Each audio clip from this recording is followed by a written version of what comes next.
大家好，我是牛奶。石碑外的祭坛上，彩铃一行人已经开始变得有些急躁。整整一下午了，妖明族长，以往你们族中的强者进入石碑也是需要这么久的时间吗？彩铃皱眉道。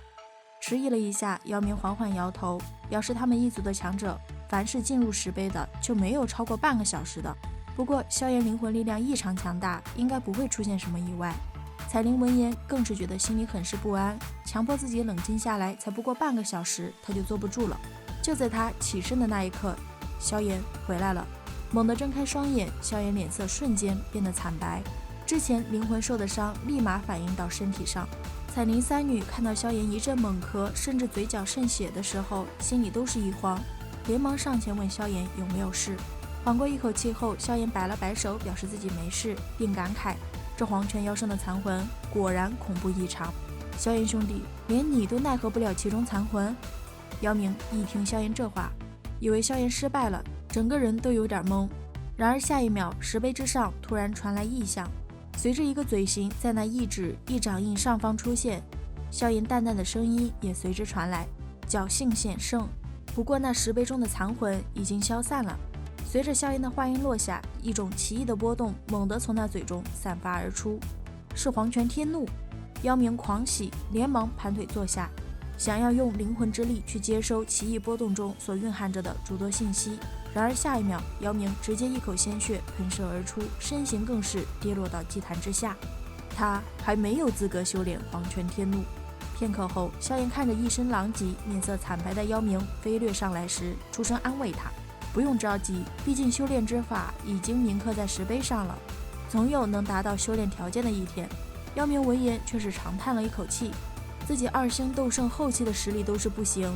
要等达到条件的那一天，不得到猴年马月去了。不过现在嘛，目光热切地看着萧炎，妖明搓了搓手，干笑着表示：萧炎兄弟，那妖圣的精血，想必你应该拿到手了吧？听到这话，萧炎哪里不明白妖明的意思。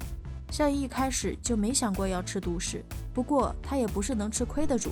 以见者有份的名头，萧炎将掌心的那团金色液体分了4道出去，看着自己掌心处仅剩的拇指大小的一滴，想了想被自己提前藏在纳戒中专门为药老准备的另一滴，萧炎笑得很开心。另一边觉得萧炎很慷慨，自己捡到大便宜的妖明也很开心，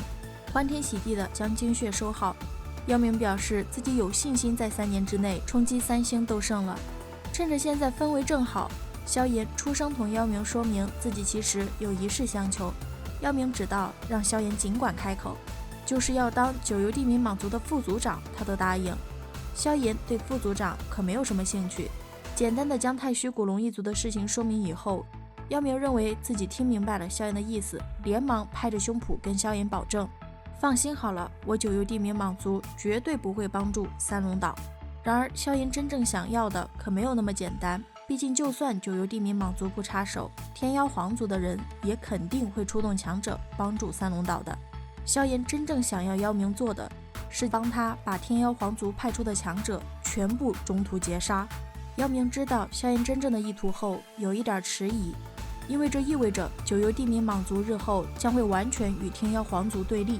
就个人而言，他是完全同意帮忙的，但从族长的角度来说，萧炎知道妖明在顾虑什么。为了将本就动摇的妖明彻底拉入自己的阵营，萧炎不惜画起了大饼，表示自己愿意以性命担保。若是此事真能解决，日后太虚古龙一族与九幽地冥蟒族一族将会是铁一般的盟友，而到时候天妖皇族必然会从3大族群中彻底除名。萧炎的话让妖明很是动容，他知道这是一场豪赌，但猛地抬起头，妖明直视着萧炎表示：只要萧炎兄弟的保证真的能够生效，我妖明就有那胆子陪你们疯狂一把。萧炎闻言缓缓一笑，表示：妖明族长请放心，若是不能保证，我也不敢将话说得如此之满。妖明是个说一不二的主，确定了立场后就发了几道信息出去，让族中派人出去监视天妖皇族的一举一动。萧炎见妖明如此上道，很是欣慰，当下也不客气了，直接同妖明说自己还要借助一下九幽黄泉。妖明闻言笑着表示小事一桩。随后借商讨如何对付天妖皇族之机，带着萧炎一行人先回到了族中。2天后，萧炎带着彩铃重返九幽黄泉。九幽黄泉之中所蕴含的阴寒之力，对于寻常强者来说足以致命，但七彩吞天蟒本就阴寒之气甚重，恐怕也就唯有你们方才能够肆无忌惮地吸收着其中的能量。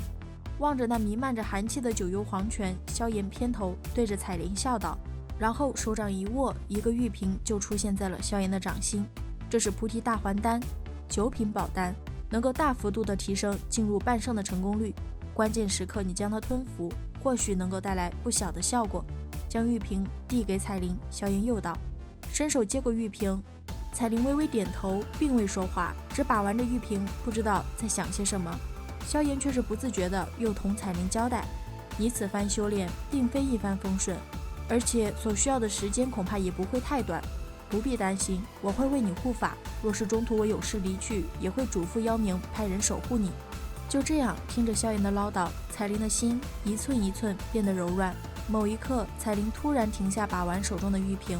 彩铃知道萧炎等人不久后或许就会动身前去劫杀天妖皇族的强者，这不重要，重要的是眼前的这个男人。抬头直视着萧炎，彩铃缓缓上前，将红唇轻轻地印在了萧炎的嘴上，感受着唇间的柔软，萧炎刹那的失神，旋即手臂条件反射般的揽住了彩铃那柔软的纤腰。然而下一秒，彩铃轻偏过头，在他耳边呢喃，小心一些，记得你的命是本王的。听得这句曾经映入灵魂深处的话语，萧炎愣了1秒后，偏头就瞥见了彩铃轻轻勾起的唇角。许是此前的彩铃已经柔顺得太久了，这一刹那，萧炎仿佛又看见了曾经那以冷艳心狠之名震慑整个加玛帝国的美杜莎女王。你愕然间，萧炎刚想说话，彩铃却是挣脱了他的怀抱，冲着萧炎悄然一笑，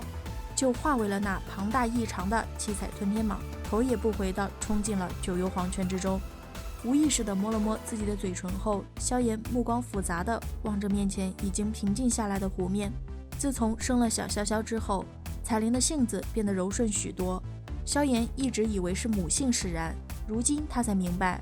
彩铃的骨子深处那个曾经冷傲的美杜莎女王依旧存在着，只不过为了她与小潇潇，她强迫自己才变成了贤妻良母的样子。许久之后，萧炎轻叹道，相比这个贤妻良母，我倒是更喜欢你展露本性。好了，本期分享就到此结束了，视频都看到这里了，给牛奶点个赞吧，订阅了的朋友记得开启小铃铛哟，这样就不会错过牛奶的更新啦。感谢您的耐心观看，拜拜，下期再见。